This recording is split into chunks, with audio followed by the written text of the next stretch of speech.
Ligi ya mabingwa barani Afrika imefika sehemu ambayo Young Africans wanahitaji ushindi wa si chini ya bao mbili, huku wakiwaombea AS FAR Rabat wapotee si chini ya bao mbili mbele ya Al Ahly. Hapo ndipo Young Africans watakuwa na nafasi ya kuadvance na kuingia hatua ya robo finali. Hii ni The Golden Boot. Mimi ni Lusamwa Hamisi Lusamwa, niko na Leopard John, tukienda kuangalia ni ipi nafasi ya Young Africans kuelekea hatua ya robo finali ya ligi ya mabingwa barani Afrika. Leopard, Yanga jana wamekaza sana. Sijawahi kumuona kwa muda mrefu sana Bakari Nondo Mwamnyeto akiwa kwenye ubora wa jana usiku. Wanasema utu uzima dawa. Hilo neno nimelichukua na ishi nalo. Huenda bila Nondo Mwamnyeto hali ingekuwa tofauti saa hizi.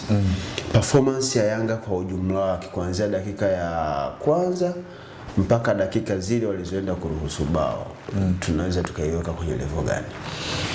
Kwanza ilikuwa ni mchezo mgumu kwa timu zote mbili. Unaangalia mwalimu wa klabu ya Young Africans Wydad Goncalves alikubali kuingia kama timu ya pili kiwanjani. Alikubali AS FAR wacheze mpira and then yeye anafanya counter attacks. So ndio maana unaangalia muda mwingi wa mchezo Young Africans alikuwa hamiliki mpira. Muda mwingi mpira alikuwa nao AS FAR na walikuwa wanafanya mashambulizi mengi kwenye lango la timu ya Young Africans. Kwa upande wa AS FAR, wao chini ya mwalimu wao Alexander Santos walikuwa bora kwenye ule mchezo compared, walikuwa wana advantage kwa katika uwanja wa nyumbani. Unaona namna gani ambavyo walikuwa wanajaribu kuipush Yanga kuanzia dakika ya kwanza ya mchezo mpaka dakika ya 90 ambapo dakika 73 wakaja wakapata bao kutokana na makosa ya walinzi wa klabu ya Young Africans kwa kutofanya marking vizuri. Lakini unaangalia muda mwingi wa mchezo AS FAR ndo alikuwa ametawala kwenye kila engo. Eneo la midfield la Young Africans jana ilikuwa liko very down, ilikuwa halina uharaka kwa matendo. Muda mwingi Young Africans walikuwa wanafanya mid block na yani AS FAR kutoka kwenye goli lao walikuwa wako free, walikuwa hawapati ile mshike sana, kwa maana Young Africans wakati wanaenda kushambulia walikuwa hawana namba nyingi ya washambuliaji, kwa maana walikuwa wanamuona Alan Okero, Paco Mzuzu pamoja na Depu pekee.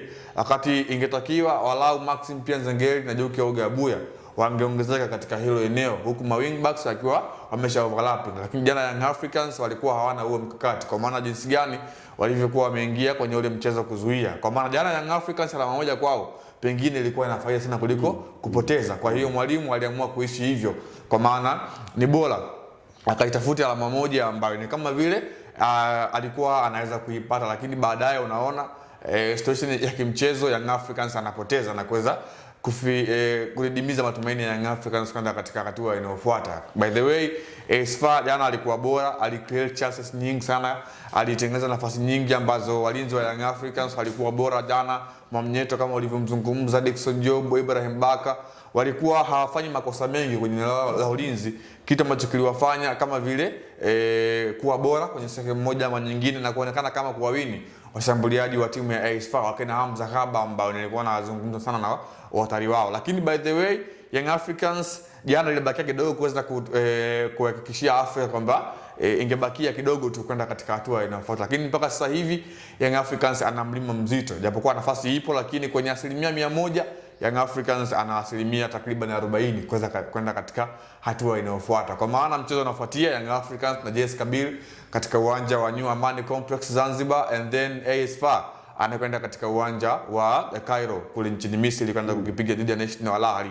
Young Africans anaombea National Al Ahly amfunge AS FAR, amfunge kwa magoli yoyote, and then Young Africans yeye amfunge AS FAR JS Kabylie bao 3-0. Kwa maana mpaka hivi sasa Young Africans kwenye msimamo wa kundi yeye ana negative ya goli 2, kwa maana anadaiwa goli 2. Huku AS FAR yeye akiwa ana positive ya goli 1, kwa maana ana faida ya goli 1 bila kudaiwa. Kwa hiyo unaona Young Africans itamlazimu akafunga goli 3 mechi ya mwisho. Yanga wanaweza wakashinda goli 1 alafu Al Ahly akamshona FAR Rabat goli 4. Ni ngumu, lakini kwa sababu kwenye head to head Young Africans na AS FAR ameshamzidi, lakini muhimu zaidi wanalingana. AS FAR na Yanga wanalingana. Yanga waliruhusu bao moja, AS FAR waliruhusu bao moja. Kwa hiyo wanalingana. Goal difference Yanga wana -2, AS FAR Rabat wana +1, si ndio? Kwa hiyo hapa kuna tofauti ya bao 3. Of course. So kama Young Africans watashinda walau bao moja, wanakuwa na negative 1, si ndio? Alafu Al Ahly wakiwashona Farabati bao 4. Farabati unakuwa na kabla ya kwanga mbili. Of course. Lakini Young Africans watakuwa na faida. Lakini muhimu ni kwamba Young Africans ajihakikishie mwenyewe kwanza matokeo, kuangalia matokeo ya mechi nyingine, kwa maana hauwezi jua. Hapa ndipo Young Africans watauomba ule mgogoro wa Algeria na Morocco uweze kuwa favorite kwao.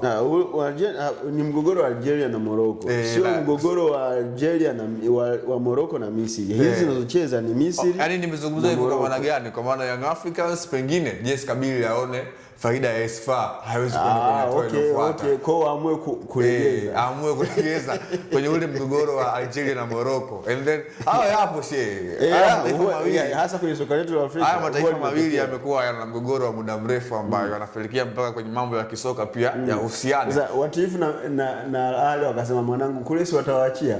Hebu leo tupate sare. Yeah, of course, kwa sababu wote wanataka ukanda mmoja kwa maana ukanda wa tupate sare. Yeah, lakini by the way Young Africans itamgharimu kuweza kushinda goli 3-0 katika uwanja wa New Amani Complex kule Zanzibar. Lakini Young Africans anaingia kwenye huu mchezo akiwa ameshafunga goli 2 pekee mpaka hivi sasa kwenye mechi 5 za ligi ya mabingwa barani Afrika. So unaona ana wastani mzuri. Takriban kwenye mechi 5 amefunga goli 2, sio wastani mzuri kwa timu kama Young Africans ambao ina washambuliaji wengi wazuri kama Paco Mzuzwa, Alan Okello. Paco Mzuzwa jana hapana. Yeah, of course, wakina Juke, wakina Dube, Depu. Lakini Young Africans jana walikuwa wametengeneza nafasi nyingi. Unaona nafasi kama ambayo walipoteza mtu kama vile Clement Mzize ambaye aliingia kwenye kikosi, and then nafasi ambayo alipoteza mtu kama vile Prince Dube, nafasi nyingine ambayo ilikuwa ni rebound ya Prince Dube pia alipoteza. Utulivu kwa washambuliaji wa klabu ya Young Africans unaonekana kuwa mdogo. Yeah, of course. Kwa hiyo kitu kama hichi Young Africans wanaingia nacho kwenye mchezo wa mwisho wakiwa wana kumbukumbu mbovu kwamba kwenye mechi 5 wamefunga goli 2. Na mechi yao ya mwisho kushinda Young Africans ilikuwa ni dhidi ya AS FAR. Kuanzia hapo wamekuwa ni sare na kupoteza tu. Kwa hiyo hawana kumbukumbu nzuri. Kwa hiyo tukubaliane kidogo kwamba Pacome ana game zake. Kwenye moment ambayo Yanga wanamhitaji mara chache sana amekuwa anaibuka. Kwa sababu usiku wa jana kwanza nashangaa ni kwa nini Goncalves alimruhusu Pacome kurejea kipindi cha pili. Kuanzia dakika ya kwanza Pacome hakuwa yule tunayemfahamu. Jana kichozaji usingeona ubora wa Pacome kiwanjani kwa maana timu iliingia kama timu ya pili kiwanjani. No, hiyo sio kuingia kama timu ya pili kiwanjani. Ilibidi umuone Pacome Mzuzwa akiwa zaidi sana defensive kuliko offensive zaidi kama hatua tulivyomfahamu. Haijalishi Yanga aliingia ni timu ya pili kiwanjani. Wote tunafahamu ubora wa Pacome Mzuzwa.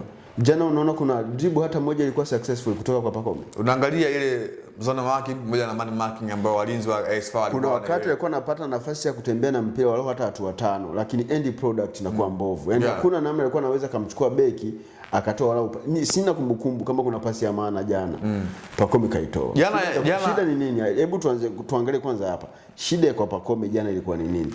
Kama nilivyosema jana Pacome alikuwa yupo chini ya ulinzi mkali ya walinzi wa AS FAR kwa sababu mimi nafikiri timu yoyote ambayo anakwenda kucheza na Young Africans mtu wa kwanza kumwangalia kwa jicho la tatu ni Pacome Pedro Zouzoua kwa maana wanafahamu kwamba yeye ndio wasema kama ndio Messi wa Young Africans. So lazima wawe wanamweka kwa chini ya ulinzi mkali. Sio Messi wa ligi ya Tanzania ambacho kimetokea jana kwa Pacome Zouzoua kwa maana kila mchezaji wa AS FAR alikuwa anamwangalia Pacome kama yeye ndiye ana uhatari zaidi kiwanjani. So wakawa wanamfanyia marking za maana kwa alikuwa hawampi ile chance ya create chances ya kukimbia ya kuwa yeye ndio ball carrier, alikuwa hapati huo uhuru. Muda mwingi unaona AS FAR walikuwa wanawahi kwenye njia ya Pacome Mzuzwa. Ndio maana walikuwa wanaona jana hakuwa ana mchezo mzuri. The same hata kwa mtu kama vile bana mdogo Alan Okello hivyo kwa maana uimara Alan Okello upo kwenye dribbling. Jana AS FAR kama vile walijaribu kuuminya uwanja wa Rabat Olympics na kumfanya huo mdogo kwa kiasi fulani na kuwanyima zile maeneo ya kuranks wale washambuliaji wa Young Africans ambao uimara wao upo katika hilo eneo. Ndio maana walikuwa wanaona Young Africans walikuwa hawafanyi mikimbio mingi jana kiwanjani. Muda mwingi Young Africans walikuwa wana base kuwa nyuma, and then kwenye eneo la midfield walikuwa wamezidiwa. Kina Hermat jana walikuwa bora kwa kwenye eneo la midfield. Viungo wa Young Africans Damaro Kamara hadi baadaye kaja ikamgharimu mwalimu kuweza kumtoa na kumuingiza Patrick Isla Mwenda ambaye nafasi yake alikwenda kucheza Dickson Job kwenye eneo la midfield. Lakini by the way unaona pia Young Africans jana walikuwa ni kama vile yani ile fatiki ilikuwa ipo sana, kwa sababu jana Young Africans walitumia energy kubwa.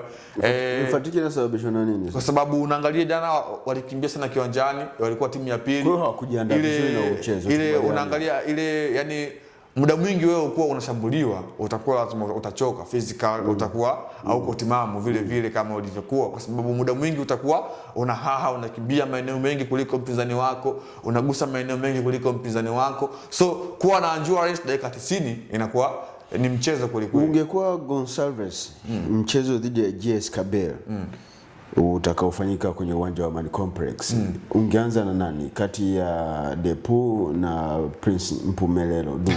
Ungeanza na nani? Of course Prince Dube jana amekuwa ni mchezaji ambaye kama vile alikuja kuleta wahi hivi kwenye shangaji ya timu ya Young Africans, so alikuwa anafanya miss nyingi sana, lakini Prince Dube always amekuwa anafahamu zaidi kucheza hizi mechi za pressure kubwa kwa Young Africans.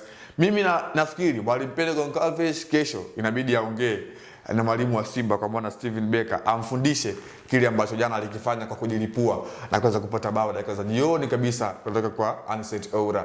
Kile Young Africans inabidi wakifanye zaidi katika mchezo wao wa mwisho dhidi ya JS Kabylie. Leopard hatujui amelala wapi. Anataka walioshindwa wakawe walimu wa watu ambao bado wanaamini kesho ni nzuri. Mimi ni Usama Hamisi Usama. Hii ilikuwa ni The Golden Boot. Mimi nilikuwa na Leopard John, lakini nyuma ya kamera ni Yusuf Ramadhani Mpuma. Sasa unacheka nini?